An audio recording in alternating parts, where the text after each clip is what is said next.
পৃথিবীর সবথেকে দামি সুগন্ধি দ্রব্য কোনটা জানো? মানে সেন্টের কথা বলছি। সবথেকে দামি সেন্ট বা পারফিউম কোনটা জানো? সেটা হচ্ছে তোমার সবচেয়ে প্রিয় মানুষের গায়ের গন্ধ। আমার সবথেকে কাছের সবথেকে প্রিয় মানুষের গায়ের গন্ধটা যখন নাকে ঘ্রাণ হয়ে শরীরের ভেতর প্রবেশ করে, তখন শরীরের ভেতর থেকে সমস্ত ক্লান্তি চলে যায় এবং মনে হয় এর থেকে সুন্দর সুগন্ধি বোধহয় আর কোনো কিছুতেই পাওয়া যায় না, না খাবারে না দামি দামি পারফিউমে। Hello everyone, this is Ivy, welcome back to my channel ইসাস ডায়েরিজের নতুন সন্ধ্যায় তোমাদের সকলকে ওয়ার্ম ওয়েলকাম জানাই। আমাদের এমন একটা ওয়েদার চলছে, সকালের দিকে গায়ে সোয়েটার দিতে হচ্ছে, দুপুরবেলায় গায়ে ঠান্ডা জল ঢালতে হচ্ছে, সন্ধে হতে না হতেই মনে হচ্ছে গায়ে একটা চাদর দিই, আবার গায়ে রাত্রেবেলা না লেপ চাপা দেওয়া যাচ্ছে না ফ্যান চালিয়ে ঘুমানো যাচ্ছে। মানে না ঠান্ডা না গরম, মানে দুটোর মাঝামাঝি এসে সারাটা দিন কিভাবে কাটছে সে বলা বাহুল্য। না ভালোভাবে ঠান্ডা যাচ্ছে না ভালোভাবে গরম পড়ছে। যাই হোক, আমি এখানে মেয়ের রুটিনটা চেক করছিলাম। মেয়ের আর বেশি পরীক্ষা বাকি নেই, কিন্তু লাস্টের দিকে পরীক্ষাগুলো খুব পাজলভাবে সাজিয়েছে। মানে প্রথম দিকের পরীক্ষাগুলো ছুটি দেয়নি কো, একবারে পরপর পরপর পরীক্ষা হয়ে গেল। তারপরে মাঝখানের পরীক্ষাগুলোতে একদিন করে ছুটি দিয়েছে এবং শেষের দিকে কয়েকটা পরীক্ষা মাঝখানে 2 দিন ছুটি, তারপরে আবার 4 দিন ছুটি, এমনভাবে পাজলভাবে সাজিয়েছে। তো আমি সেটাই একবার দেখছিলাম। মানে হয় না মাঝে মাঝে যে মনে হয় যে হঠাৎ করে যদি ওই ডেটা পেরিয়ে গেল যে আজকে পরীক্ষা, আমি হয়তো ভুলে গেছি, আমি হয়তো মনেই থাকলো না যে আজকে পরীক্ষা, আজকে ছেলেকে পাঠাতে হবে। তো তার জন্য আমি ভালোভাবে বারবার চেক করি আর কি, যে আজকে নয় তো, মানে আজকে না হলেও আমি একবার চেক করে নিই যে আজকে নয় তো, এটা রুটিনটা চেক করছিলাম। ওদের এরকম করে পেপারে করে রুটিন দেয়, তো রুটিনের মধ্যে সমস্ত কিছু লেখা থাকে। স্টাডি লিভ কত দিনের, পরীক্ষা কবে কবে, পরীক্ষার মাঝে ছুটি কবে কবে, পরীক্ষার পর স্কুল কবে খুলবে, পরীক্ষার পর কবে খাতা দেখানো হবে, কবে রেজাল্ট দেওয়া হবে, কটা থেকে কটা টাইমিং পরীক্ষা, এই সমস্ত কিছু, কটায় রিপোর্ট করতে হবে, এই সমস্ত কিছু ওই পেপারটার মধ্যে দিয়ে প্রতি বছরই দেয়, ওটা দেয় ওদের। যাই হোক, আমি এখানে সোফাটা একটু বাগিয়ে নিলাম। আমার সোফাটা না খুব পছন্দের একটা জায়গা, এটাকে আমি একদম পরিষ্কার পরিচ্ছন্ন টিপটপ রাখার চেষ্টা করি। তার কারণ হচ্ছে এই জায়গাটাকে মনে হয় যেন এমন একটা কর্নার, যেটা যেন সুন্দর সাজানো গোছানো থাকলে মনে হয় গোটা ঘরটাই সুন্দরভাবে সাজানো আছে। যাই হোক, এটা হচ্ছে মানে প্রত্যেকটা কর্নারই তুমি বলতে পারো। যদি বিছানাটাও সাজানো গোছানো না থাকে তখনও মনে হয় এটা, যে মনে হয় না তা নয়। তো যাই হোক, খানিকটা সময় কাটিয়ে লাঞ্চ টাঞ্চ করে এই যে দেখো, আমি একটু পেয়ারার চাট বানিয়েছিলাম, সেটা খাচ্ছি। আর এই পেয়ারাগুলো এখন বাজারে খুব উঠেছে, ওপরটা বড় সাইজের, ওপরটা পুরো গ্রিন আর ভেতরটা না লালচে লালচে, খেতে খুবই টেস্টি। আর পাকা পাকা পেয়ারা, কোনোটা ছোটো সাইজের নয়, বিশাল বড় বড় সাইজের, মানে একটা কেটে আমাদের 3 জনের খেয়ে মানে এসে খাওয়া যাচ্ছে না, এরকম একটা অবস্থা। আর ভেতরটা পুরো লালচে লালচে হচ্ছে। এটা কিভাবে করছে বা কোথাকার জানি না। প্রথমে তো জানতাম এগুলো বারুইপুরের পেয়ারা, তবে সব সময় পাওয়া যেত না, কিন্তু এখন দেখছি সব সময় যখনই পেয়ারা আসছে ঘরে তখন এইরকমই আসছে, মানে বাজারে এটাই অ্যাভেলেবেল আছে তাই এটাই নিয়ে আসছে।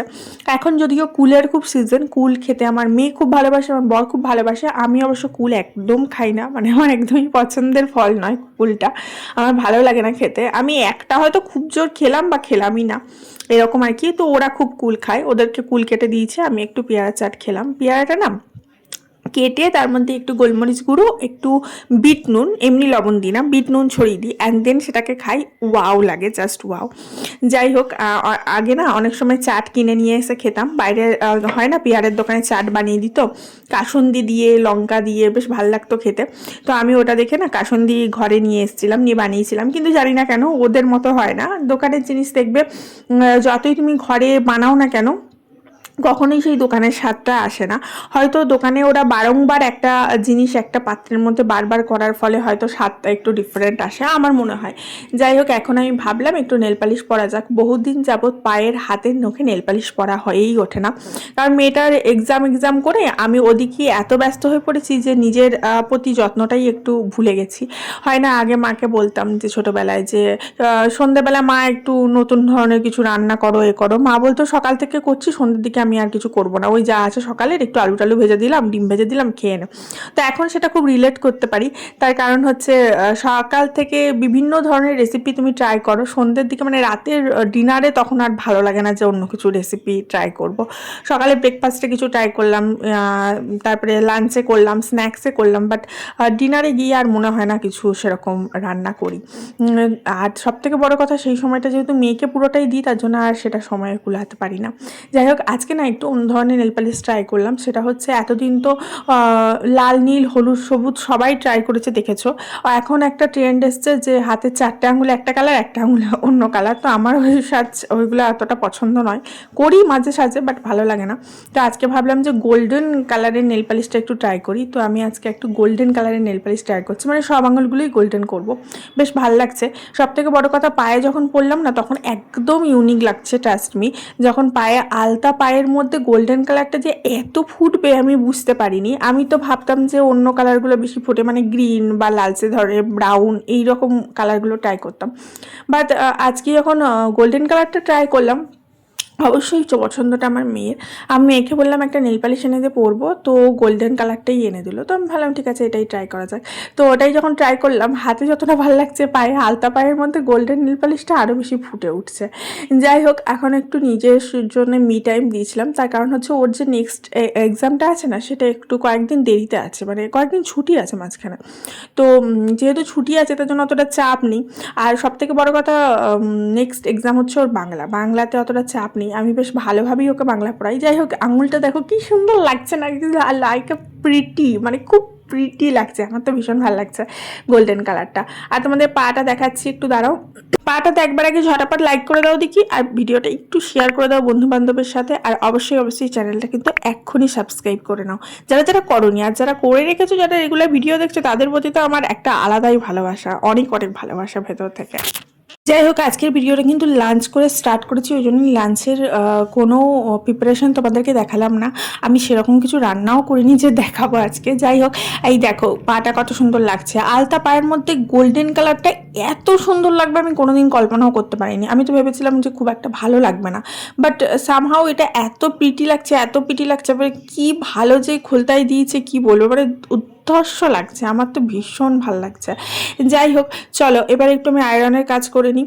অনেকটা সময় রয়েছে এখন, আয়রনগুলো অনেক দিন ধরে পড়ে রয়েছে, করা হয়ে ওঠেনি, তো করে নিই। করতে করতে তোমাদের সাথে একটা ছোট্ট ইনফরমেশন শেয়ার করি। সেটা হচ্ছে, আমি রিসেন্টলি একটা ওয়েব সিরিজ দেখলাম।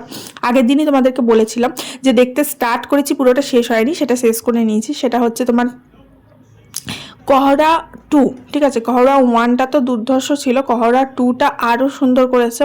ইভেন এত সুন্দরভাবে প্রেজেন্ট করেছে স্টোরিটা, আর স্টোরিটার মধ্যে এত রিয়ালিটি, মানে রিয়েলিস্টিকভাবে ফুটিয়ে তুলেছে যে তুমি রিলেট করতে পারবে, এরকম সুন্দরভাবে স্টোরিটা ইয়ে করেছে।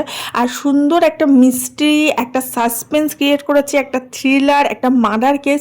মানে ন্যাচারালি হয় না মার্ডার কেস বা এরকম জাতীয় বইগুলো, যখনই আমি দেখি না, আমি যে দেখতে দেখতে প্রেডিক্ট করে নিই যে এ মার্ডার করেছে, বা আমার হাজব্যান্ড, দুজন মিলে কেউ না কেউ আমরা ঠিকঠাক মানে ইয়েতে পৌঁছে যাই যে কে মার্ডার করেছে। বাট এই কহরাতে না ফার্স্ট সিজনটাতে আমরা বার করতে পেরেছিলাম, না সেকেন্ড সিজনটাতে আমরা বার করতে পেরেছি। মানে সেকেন্ড সিজনটাতে তো তুমি কোনোভাবেই প্রেডিক্ট করতে পারবে না। আমরা ফার্স্ট সিজনে লাস্টের দিকে গিয়ে আমরা প্রেডিক্ট করে নিয়েছিলাম যে কে মার্ডার করেছে, আমি অন্তত করে নিয়েছিলাম। বাট সেকেন্ড সিজনটাতে, কহরা 2টাতে, মানে লাস্ট অবধি না দেখলে তুমি ধরতেই পারবে না যে কে মার্ডারটা করেছে। এত সুন্দরভাবে প্রেজেন্ট করেছে স্টোরিটা। তবে এই কহরা 2টা একটা খুব ভালো ইয়ে দিয়েছে, যে একটা খুব ভালো মেসেজ দিয়েছে সমাজকে, যে তুমি যদি কারুর ভালো করো, সেই তোমার ক্ষতি করবে। এইটাই দেখিয়েছে। আমি আর বেশি বলবো না, তাহলে স্পয়লার হয়ে যাবে। তোমরা অবশ্যই গিয়ে চেক আউট করো, অবশ্যই দেখো, তোমাদের অবশ্যই, মানে প্রত্যেকটা মানুষের ভালো লাগবে। অন্ততপক্ষে যারা ঠকেছে মানুষের কাছ থেকে যে হেল্প করে, তাদের তো আরও বেশি ভালো লাগবে যে একটা মেয়ে হেল্প করতে গিয়ে মার্ডার হয়ে গেল। মানে মানুষের হেল্প আজকালকার দিনে করা উচিত নয়, এটাই একটা ছোট মেসেজ দিয়েছে। তার সাথে সাথে আরও অজস্র মেসেজ আছে ওই মানে সিজনটা জুড়ে, প্রচণ্ড ভালো করেছে, তোমরা অবশ্যই দেখতে পারো। যাই হোক, দেখো আমার আয়রন কমপ্লিট হয়ে গেল। আমি না ঘরেই আয়রন করার চেষ্টা করি। আয়রনগুলো আমার বর আবার আয়রন ছাড়া একদমই জামা কাপড় ইয়ে করতে পারে না, পরে না আর কি। ওর একদম প্রপার আয়রন দরকার, প্রপার মানে ইয়ে দরকার। আর তোমাদেরকে বলছিলাম না, প্রথমে শুরুতেই যে গন্ধ, এমন একটা গন্ধ, যে গন্ধটা হচ্ছে তোমার বাচ্চার হতে পারে, তোমার হাজব্যান্ডের হতে পারে, তোমার ওয়াইফের হতে পারে, শরীরের থেকে, প্রত্যেকটা মানুষের ইন্ডিভিজুয়াল শরীর থেকে একটা আলাদা গন্ধ বেরোয়। সেটা কিন্তু কোনো সেন্টের নয়, এমনি মানুষটার থেকেই ছাড়ে, দেখবে তুমি।